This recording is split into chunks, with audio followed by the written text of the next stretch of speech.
When a narcissistic woman betrays someone who truly loved her, what she loses is not simply a relationship.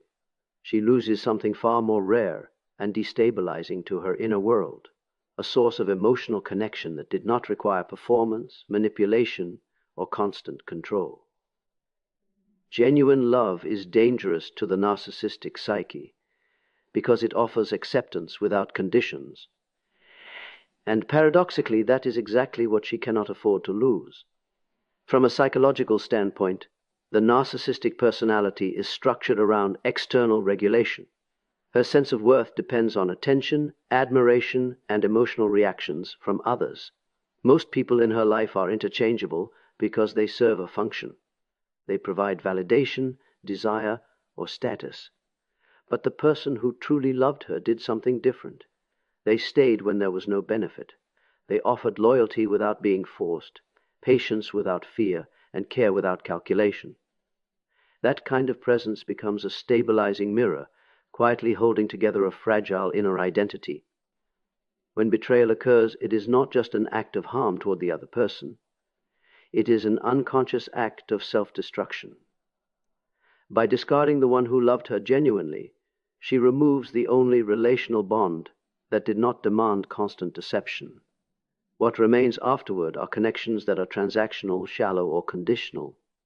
She may replace the person quickly, but what she replaces is never equivalent. New admiration excites her ego, but it does not regulate her deeper anxiety.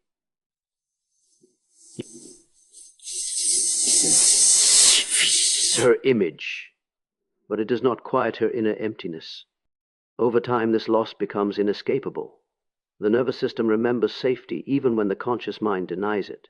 She begins to feel a persistent dissatisfaction she cannot explain, a restlessness that no new person fully resolves. This is not regret in the moral sense.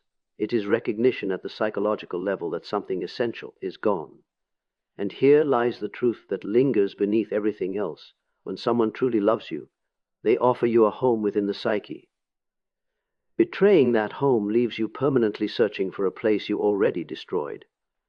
One of the most destabilizing consequences of betrayal for a narcissistic woman is not the loss of love, but the collapse of her belief that she is always in control. Control is the invisible structure around which her personality is organized. She studies emotional patterns, learns how people respond, and positions herself so that she is rarely surprised. In her inner world, outcomes are meant to bend in her favor. People are expected to react, return, or remain available on her terms. When she betrays someone who truly loved her, she assumes the same rules will apply. She expects confusion, pursuit, emotional collapse, or eventual forgiveness. These responses reassure her that she still holds psychological leverage.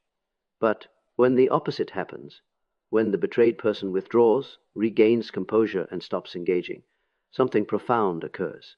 For the first time, her predictive model of human behavior fails. This failure is not merely disappointing, it is threatening. Jung would describe this moment as a confrontation with the shadow, where the ego is forced to encounter its own limitations.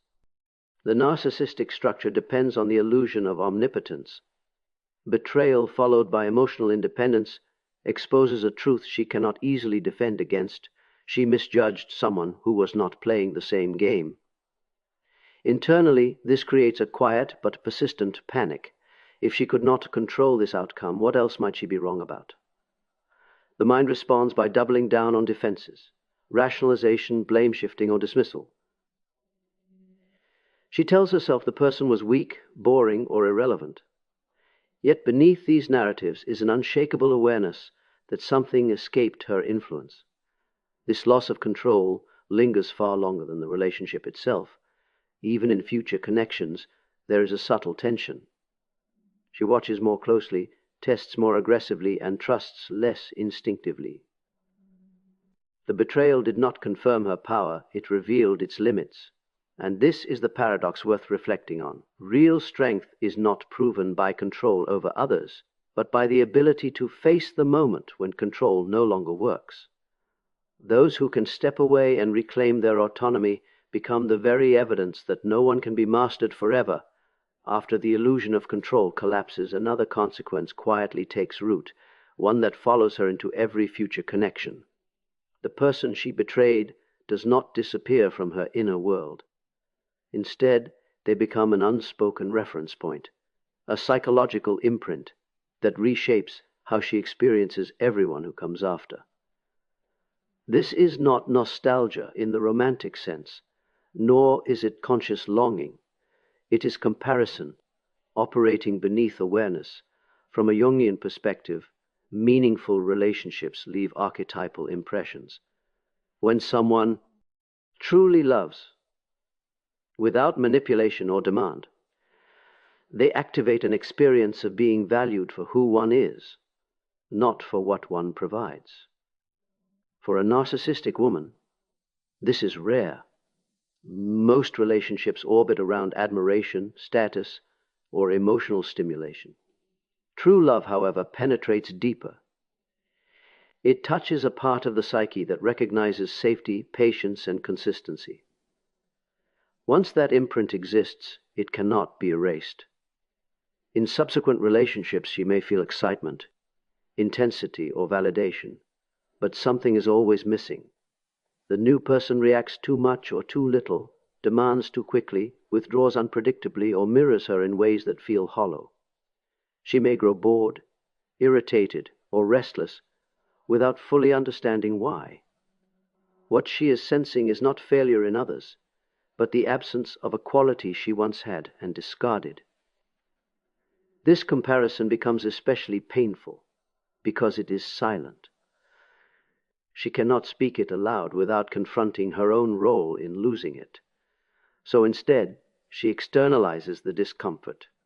She criticizes, devalues, or sabotages new partners, all while unconsciously measuring them against the emotional depth she no longer has access to. The past relationship becomes a standard, not idealized, but structurally irreplaceable. Over time, this creates a pattern of dissatisfaction that no novelty can cure. The mind remembers what the nervous system once experienced as genuine connection, and while she may continue to move forward, something within her remains oriented toward what was lost. Here is the reflection worth carrying forward. When you walk away with your dignity intact, you do not need to be remembered loudly. You become the quiet benchmark by which all false connections are exposed. As the comparisons accumulate and dissatisfaction deepens, another layer of consequence emerges, one that is far more internal and far less visible to the outside world. Contrary to popular belief, guilt does not disappear in narcissistic personalities. It does not function in the same moral language, but it exists as psychological tension. When a narcissistic woman betrays someone who truly loved her, the psyche registers the rupture, even if the ego refuses responsibility. From a Jungian lens, what is denied consciously does not vanish. It descends into the unconscious and returns in distorted form. The guilt attached to betrayal does not appear as remorse or apology. Instead, it manifests as anxiety without a clear cause, irritability that flares unexpectedly, chronic restlessness, or a sense of emotional numbness. She may feel unsettled even during moments of success, unable to fully relax or feel satisfied. This is not coincidence. It is the psyche attempting to reconcile an unresolved internal conflict. Because direct self-reflection would threaten her self-image, the mind redirects the discomfort inward in quieter ways. Sleep becomes irregular.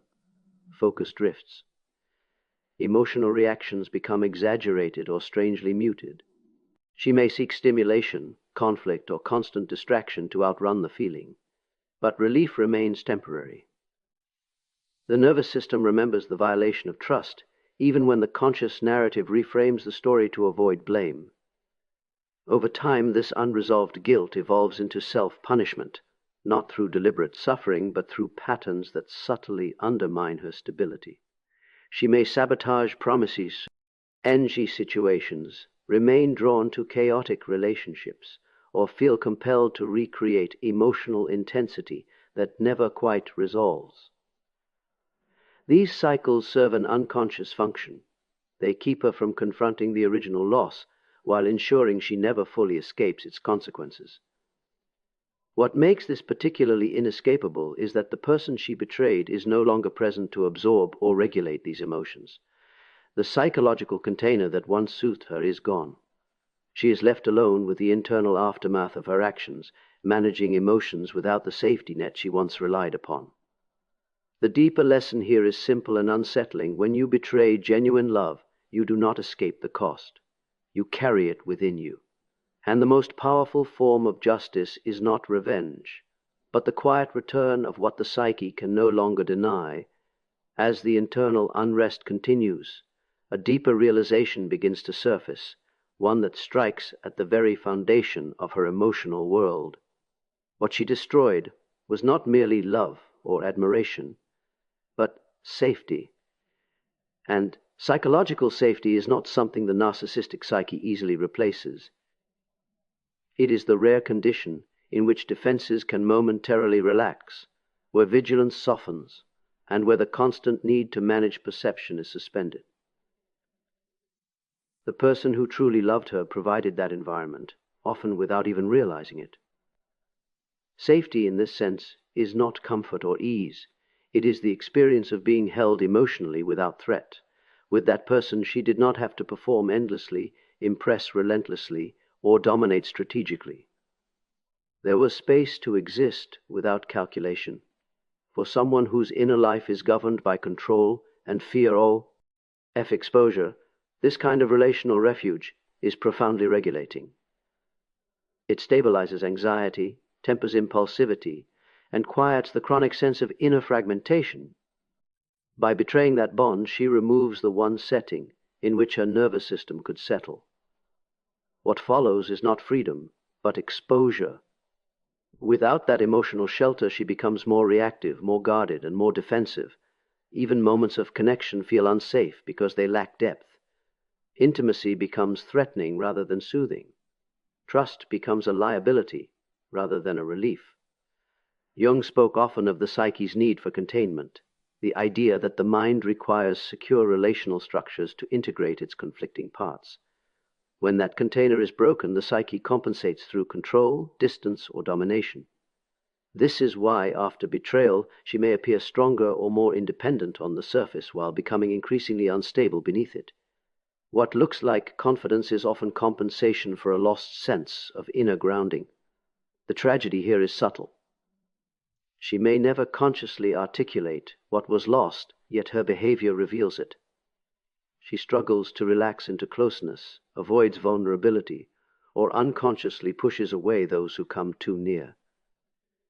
The safety she once had is gone, and no amount of attention can substitute for it. The reflection to carry with you is this: when you offer someone emotional safety and they choose betrayal, the loss is not yours alone. They lose the one place where their defenses could finally rest, and that is not easily rebuilt. Eventually, all of these consequences converge into one realization that the narcissistic psyche finds most difficult to tolerate. Her deepest fear is not abandonment in the dramatic sense, nor is it loneliness as most people understand it. What truly unsettles her is becoming psychologically irrelevant to someone who once centered their emotional world around her. Being remembered is control. Being chased is validation, but being forgotten, especially by someone she once wounded, is the ultimate loss of power. When the person she betrayed stops reacting, stops explaining, and stops engaging emotionally, a profound shift occurs. The bond does not end with conflict. It ends with silence and growth. From a Jungian perspective, this is the moment when projection collapses. She can no longer define herself through the emotional responses she once elicited. There is no mirror reflecting her importance back to her. The absence becomes louder than any argument ever was. This is why indifference unsettles her more than anger. Anger keeps her psychologically central. Indifference removes her from the narrative entirely. When she sees the other person heal, rebuild, and redirect their energy toward a life that no longer includes her, It confirms a truth she cannot easily defend against. She is no longer significant in a place where she once had immense influence. This realization often arrives quietly, sometimes months or years later. It may be triggered by a glimpse of their progress, a rumor of their peace, or the simple absence of any emotional trace left behind. What haunts her is not what she lost materially, but the fact that the one she underestimated outgrew the dynamic entirely. That kind of loss cannot be repaired through charm, manipulation, or regret. For the person who was betrayed, this is not about revenge or superiority. It is about individuation. The process Jung described as becoming whole and self-directed. When you stop orienting your life around someone who harmed you, you reclaim your psychological center, and in doing so, you deliver the only consequence that truly lasts. Here is the closing truth to carry with you. When you heal so completely that someone no longer has access to your emotional world, you don't just move on. You become unforgettable by no longer needing to be remembered.